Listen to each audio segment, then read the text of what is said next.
Good morning. मेरा नाम रिजवानुद्दीन है। मैं regional PF commissioner Jammu Kashmir और लद्दाख इन तीनों जगहों का अभी काम देख रहा हूँ। मैं बैठता हूँ जम्मू रीजनल ऑफिस ईपीएफओ में, और श्रीनगर में भी एक हमारा रीजनल ऑफिस है जहाँ पे अभी 5 लोग काम कर रहे हैं। हमारे 2 इन्फोर्समेंट ऑफिसर और तीन सोशल सिक्योरिटी असिस्टेंट्स।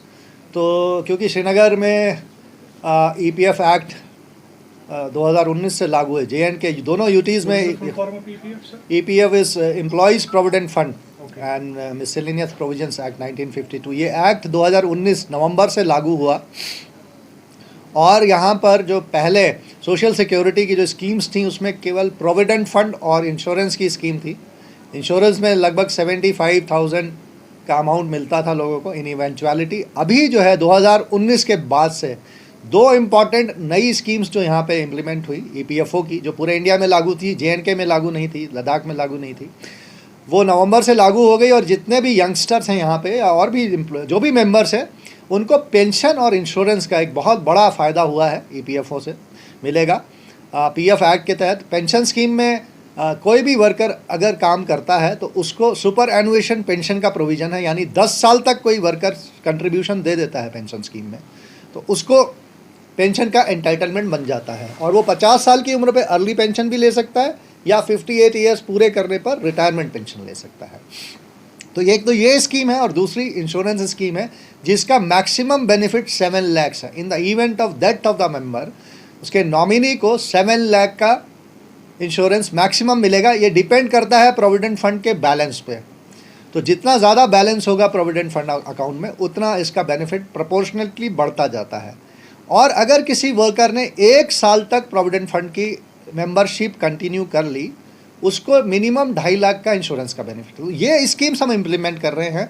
और क्योंकि श्रीनगर ऑफिस में अभी भी JK ईपीएफओ को, पूरे ही यूटी में JK ईपीएफओ को ट्रांजिशन स्टेज में है, वो हमारे से मर्ज होगा डिपार्टमेंट। अभी ये मर्जिंग का प्रोसेस कंप्लीट नहीं हुआ है, बट मैक्सिमम रिकॉर्ड्स श्रीनगर के लगभग सारे रिकॉर्ड्स हमारे पास ट्रांसफ़र होके आ गए हैं। उनकी जो भी सर्विसेज हैं वो हम बहुत कम एम्प्लॉइज से दे रहे हैं, मतलब 3 डीलिंग हेड यहाँ पे हैं, और मैक्सिमम वर्क जम्मू और श्रीनगर ऑफिस मिल के करते हैं। तो मुझे ये बहुत दिनों से, एक तो 2-3 इश्यूज़ भी थे यहाँ, लोगों को प्रॉब्लम्स भी थी कि कैसे ऑफिस आएँ, सिक्योरिटी कंसर्न भी था माइंड में।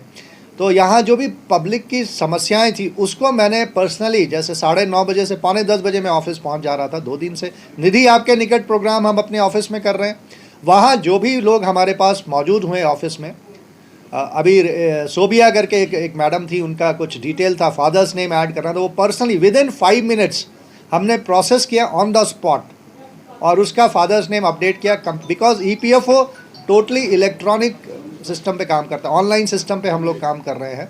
तो यहाँ से डेटा डीलिंग हैंड ने अप्रूव किया, उसके बाद SS ने अप्रूव किया, और मैंने अपने लॉगिन से पर्सनली अप्रूव करके विदिन 3 मिनट्स उनका जो भी रिकॉर्ड था अप्रूव किया। कुछ लोग ऐसे भी थे जिनके की रिकॉर्ड एम्प्लॉयर के सिग्नेचर नहीं थे, बट आधार कार्ड वो लाए थे, तो मैंने पर्सनल ऑर्डर कर स्पेशल एफर्ट लेके, क्योंकि निधि आपके निकट हमारा एक तरीके से जैसे लोक अदालत जिसे कहते हैं उस तरह का प्रोग्राम होता है। तो वो लोग क्योंकि एम्प्लॉयर के पास ठंड में जा नहीं सकते थे दूर, और उनको अगर बहुत दूर 20 किलोमीटर जाना था, दूर 20-25 किलोमीटर, और टाइम लगता, उस पर मैंने खुद पर्सनली इनिशिएटिव लेके विदाउट एम्प्लॉयर सिग्नेचर भी उनके डिटेल्स को वेरीफाई करके सेटिस्फाई होकर पर्सनल ऑर्डर दिया।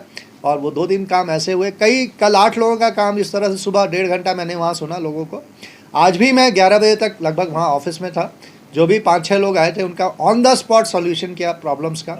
बहुत से लोग अभी यहाँ पे वैली में जो ट्रांसफ़र होके आ गए हैं जिनके रिकॉर्ड, वो लोग अभी PF नहीं भर रहे हैं। तो उनको सभी से मेरा सलाह है कि वो इसको तुरंत भर लें, क्योंकि अगर लेट करेंगे तो उसमें डैमेजेस लगते हैं, पेनल्टी लगती है, इंटरेस्ट का भी बड़ा अमाउंट उनको देना पड़ता है।